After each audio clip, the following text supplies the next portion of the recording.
السلام عليكم ورحمة الله تعالى وبركاته. مرحبا بكم في فيديو جديد، مادة الرياضيات للمستوى الثالث، صفحة 38 من كتاب المرجع في الرياضيات، تقويم ودعم وتوليف التعلمات. إذن هنا توليف تعلمات للدروس السابقة. نبدأ من التمرين الأول. أحول إلى الوحدة المطلوبة. إذن هنا سنستعمل المتر والديسيمتر. إذن هنا سنستعمل جدول المتر وأجزاؤه، ونحول إلى الوحدة المطلوبة: المتر، الديسيمتر، ثم السنتيمتر، ثم المليمتر، أي المتر وأجزاؤه. إذا سنحول هنا، نلاحظ هنا لدينا 8 متر، كم ستساوي من سنتيمتر؟ إذا 8 متر، أي نضع 8 في المتر. السنتيمتر، إذا نضيف هنا الأصفار فنحصل على 800. إذا 800 سنتيمتر. 12 في الديسيمتر، أي 2 هي التي ستكتب في الديسيمتر لأنها تمثل الوحدات. كم تساوي من مليمتر؟ نضيف أيضا الأصفار فنحصل على 1200. 1200. هنا 9 سنتيمتر، إذا 9 في السنتيمتر، كم تساوي من مليمتر؟ نضيف الصفر فنحصل على 90. التمرين الثاني أيضا يعتمد على جدول التحويلات. إذا سنرسم جدول آخر. إذا هنا سنرسم جدول آخر: متر، ديسيمتر، سنتيمتر والمليمتر. إذا هنا المتر، الديسيمتر، السنتيمتر والمليمتر. إذا 5000 مليمتر. إذا صفر هي التي ستكتب في المليمتر. دائما رقم الوحدات هو الذي يكتب في القياس المناسب أو الوحدة المطلوب منا. إذا هنا صفر صفر صفر 5. كم تساوي من متر؟ إذا نلاحظ في خانة المتر لدينا رقم 5، إذا تساوي 5. كم تساوي من ديسيمتر؟ إذا من ديسيمتر هذا العدد، إذا هنا يساوي 50. إذا في الديسيمتر نكتب من رقم الوحدات لجهة اليسار، يعني العدد من هنا إلى جهة اليسار كاملا. 600 في السنتيمتر، أي صفر في السنتيمتر، صفر 6. كم تساوي من متر؟ إذا نلاحظ هنا في رقم في خانة المتر لدينا 6، نكتب 6. كم تساوي من مليمتر؟ نضيف الصفر في خانة المليمتر فنحصل على 6000، نكتب 6000 مليمتر.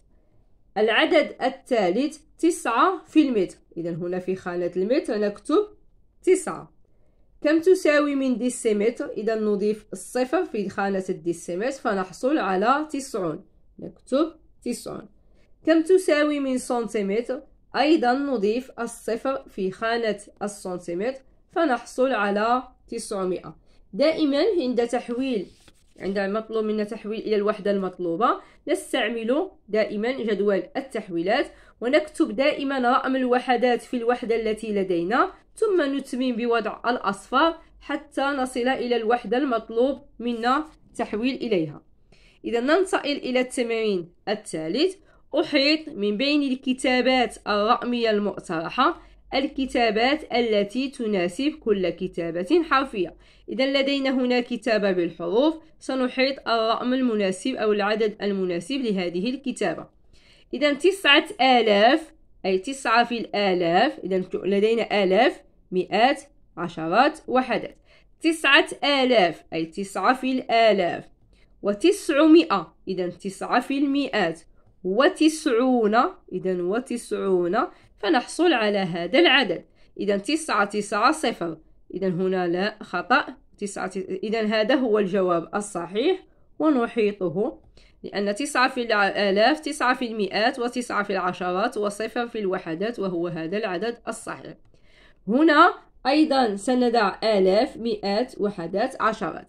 5000، إذا 5 في الآلاف، و55 أي 5 في الوحدات، و5 في العشرات، وليس لدينا مئات، نضع صفر. إذا العدد هو 5 0 5 5. إذا 5 0، إذا هذا هو العدد المطلوب، أي 5 في الآلاف، 5 في العشرات، و5 في الوحدات، وليس لدينا مئات، نضع الصفر.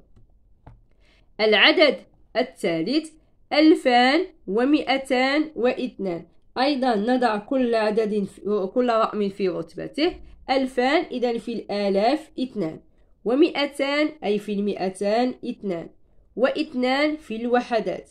ليس لدينا عشرات، نضع الصفر.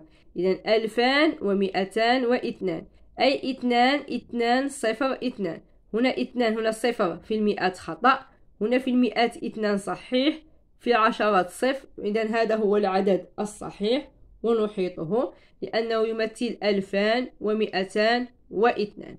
ثم ننتقل إلى التمرين الرابع. جو كالكول et je décompose. إذا هنا سنحسب بطريقة كما هو مفككة. إذا لدينا 7543. إذا في الآلاف لدينا 7، في المئات لدينا 5، في العشرات لدينا 4، وفي الوحدات لدينا 3. إذا هنا سنكتب هذا العدد كما المثال الذي لدينا. إذا لدينا هنا في الآلاف 3، أي نكتب 3000. ليس لدينا في المئات لدينا صفر، إذا لن نكتب المئات. في العشرات لدينا 4، سنكتب 40. ليس لدينا وحدات، إذا لن نكتب وحدات. إذا بهذه الطريقة. العدد الثالث لدينا 9009، أي 9 في الآلاف، نكتب 9000. ليس لدينا مئات وليس لدينا عشرات، لدينا 9 في الوحدات، نضع 9. إذا بهذه الطريقة نكتب العدد على شكل مجاميع، يعني طريقة مفككة على شكل مجموع. التمرين الخامس. أكتب قيمة كل رقم أحمر في الأعداد، يعني الرقم الأحمر من رتبة كاين. إذا هنا الوحدات، العشرات، المئات. إذا الرقم الأحمر هنا يمثل المئات، أي 500. هنا لدينا 7 0 2 1، 7 في الوحدات. إذا هنا صفر يمثل العشرات، نكتب 0. هنا 7 وحدات، عشرات، 100,000. إذا 7 هنا في الوحدات، سنكتب 7. هنا لدينا وحدات، عشرات، 100,000. إذا الرقم الأحمر هنا في رتبة العشرات، أي 70. هنا الوحدات، عشرات، 100,000. إذا 4 هنا تمثل الآلاف، أي 4000. هنا 8 في رتبة الوحدات، إذا نكتب 8. يعني نحدد العدد في أي رتبة. دائما لدينا هنا في البداية الوحدات، العشرات، المئات، الآلاف، ونكتب الرقم حسب الرتبة التي جاء فيها. إذا التمرين السادس. قال كريم 1 زائد 0 أصغر من 1000 في 0. هل هذا صحيح؟ إذا نعم صحيح. لماذا؟ لأن 1 زائد 0 سيعطينا 1، وأي عدد مضروب في 0 دائما يعطينا 0. دائما أي عدد نضربه في 0 يعطينا 0. إذا هل هذا صحيح؟ نكتب نعم. لماذا؟ لأن 1 زائد 0 تساوي 1، و100,000 ضرب 0 تساوي 0، وصفر أصغر من 1. إذا يمكن أن نكتب بهذه الطريقة، أو نكتب لأن 0 أصغر من 1.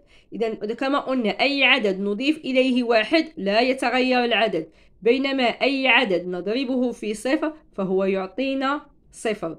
دائما أي عدد نضربه في 0 يعطي 0. إذا هكذا نكون قد أنهينا تمارين الصفحة 38 من كتاب المرجع في الرياضيات للمستوى الثالث. لدعم القناة المرجو الاشتراك وتفعيل زر الجرس.